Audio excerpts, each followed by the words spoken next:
We have put together, I think, the most extensive and inclusive voter fraud organization in the history of American politics. My God, this has got to be the most blatantly obvious attempt at voter fraud in history. You had them stop and count at night, and then in the morning, suddenly Biden has all these votes, over 100,000.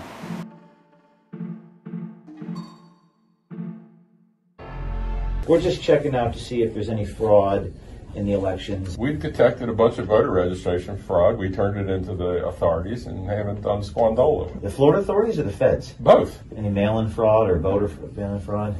It's very difficult to scam these systems on the voting side. On the voter registration side, the system is very vulnerable because the nitwit legislature has a system where everybody operates on the honor system. And so you could say that you're a citizen of the United States when you're a citizen of China, and nobody would challenge it. We found a ballot yesterday at the canvassing board. Some clown in New Jersey, who is a registered voter both in New Jersey and in Florida, which is very common. Shouldn't be, but it is. Asked for a vote-by-mail ballot.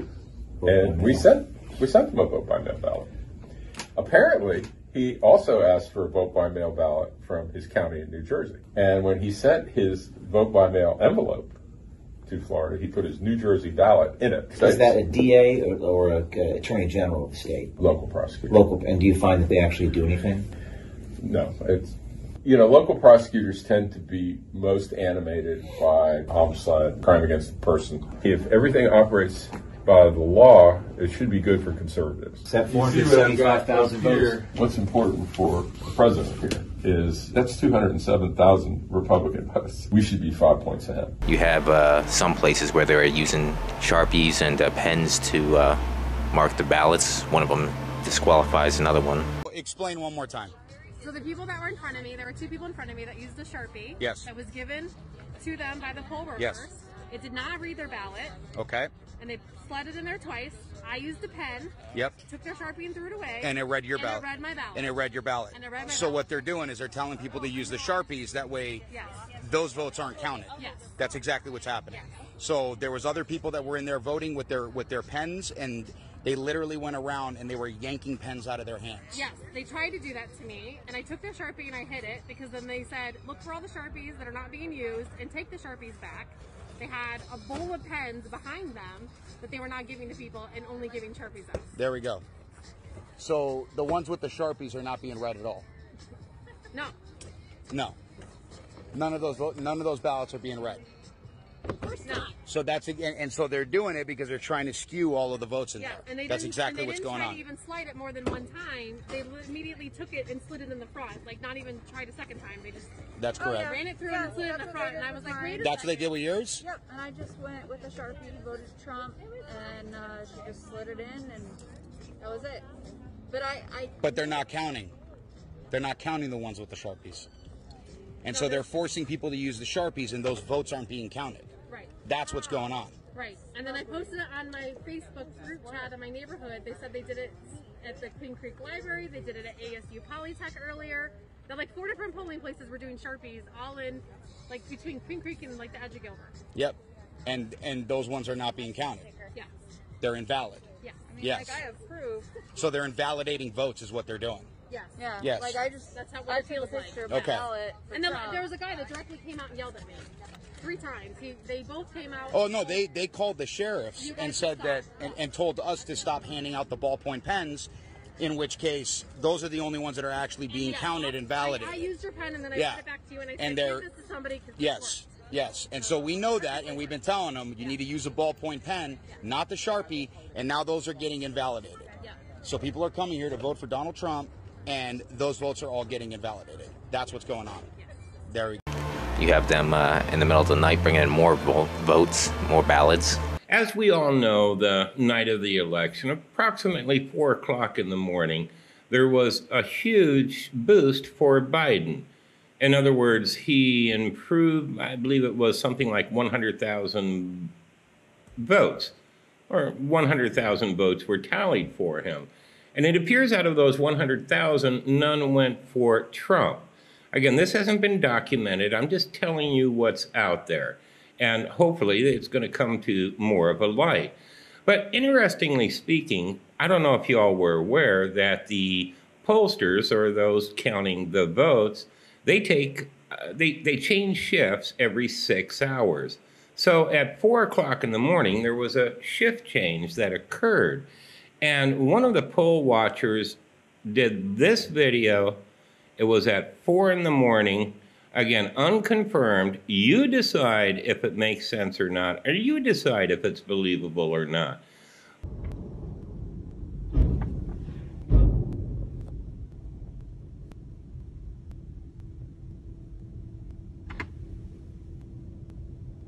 Looks like one of those lock boxes. I wish I could tell.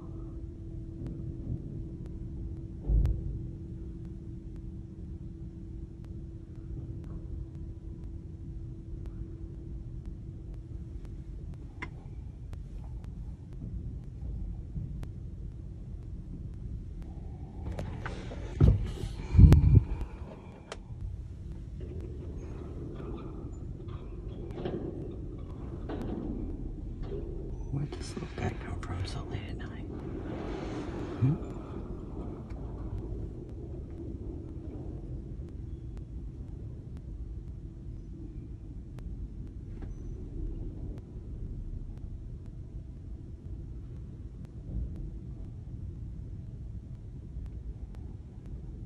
I think all the polling places were closed.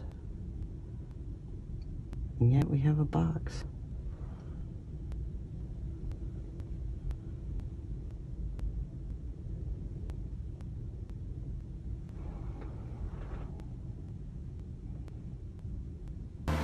And more than that, and don't forget the media is in on it. Their propaganda and lies. I mean, just look at YouTube trying to influence you, saying that AP has called it when they have no authority to call the election. I know you won't accept it because of your hateful biases, but let's see if you can try thinking rationally.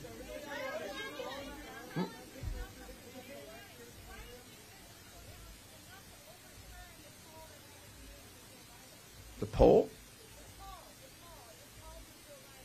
Because they don't decide the election. The call for Joe Biden is it? Who was it called by? Oh my goodness, all the networks. Wow. All the networks. We have to forget about the law. Judges don't count. All the networks thought Biden was going to win by 10%. Gee, what happened? Come on, don't be ridiculous. Networks don't get to decide elections. Courts do.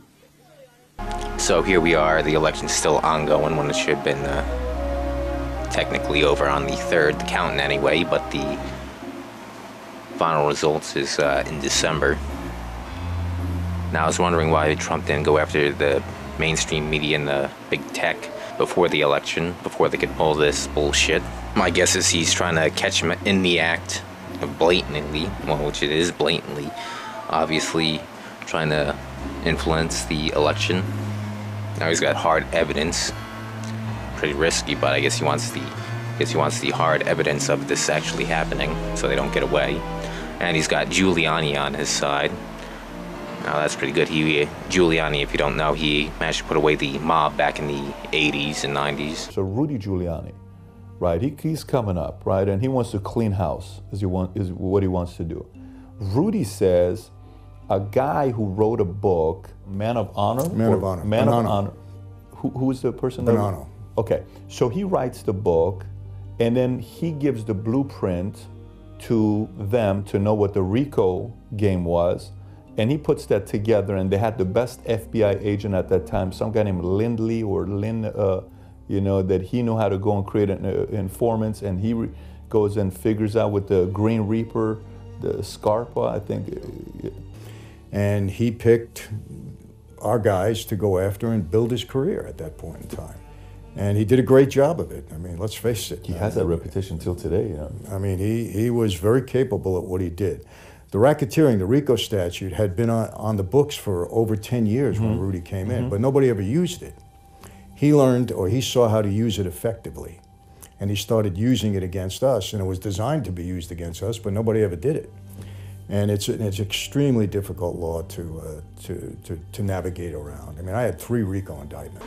So anyway, this game was a request. I didn't think this one would be relevant to what's going on, but then when I was looking for the other games in the series, I came across this. What if I were to tell you that a small group of government contractors were hired by government officials to frame the Trump campaign, set him up for the Russia collusion investigation, provided witnesses for the impeachment hearings, and provided administrative support services to the Department of Justice during the Mueller investigation? And what if it just so happened that this same group of contractors are behind the fake news in mainstream media, influence operations on social media, and the civil unrest nationwide pushing the defund the police movement? The Obamagate scandal only scratches the surface. You mentioned shock value. That is shocking what the Russians did. I agree. We need to stop it. I know that now based on the Horowitz report. I'm not saying that you lied to the court. I'm saying you signed something that was a lie and you didn't know it. Talk about a cover story. What really happened is much more alarming. Both parties are equally guilty of covering up what should turn out to be an even bigger scandal, Shadowgate. The tactical and operational role the shadow government played behind the scenes, carrying out the coup against President Trump. We're going to be looking behind the puppets at who the real puppet master string pullers are. No. So there you have it. So anyway, let's go authenticate this. Alright. SG Shadowgate.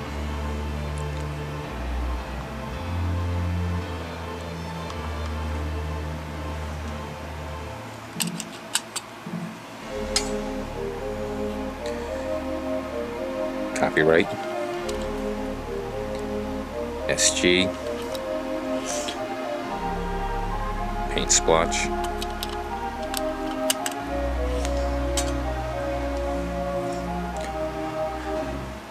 Now this is the last game in the series. I believe there's 2 others before this. I know there's one for the NES and there was one for the TurboGrafx. I'm not sure if there's any more before this in the series. Nope. There we go. Alright, we got the game and the manual for $26 back in July 28th, 2019. See if this is fucking zoomed in. Yep, it's zoomed in.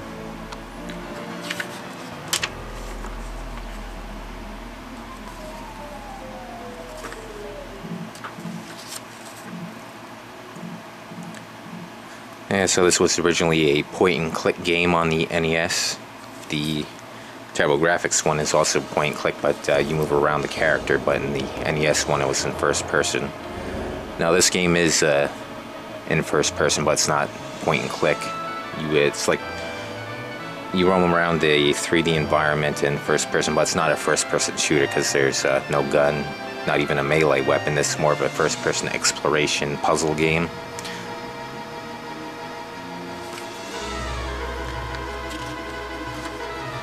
Yep. And if you read the books, in the levels, it's story heavy, but you gotta look in the books. And here's the controls.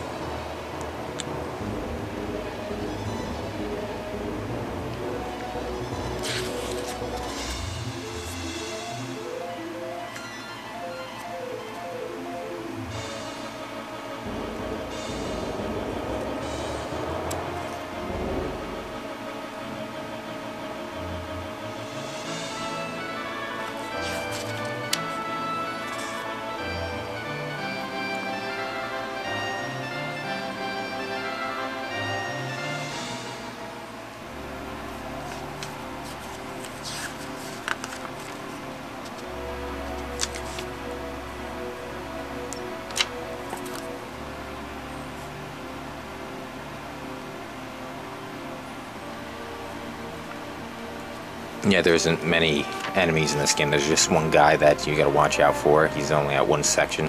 But other than that, there isn't really enemies. It's just traps you gotta worry about and solving the puzzles.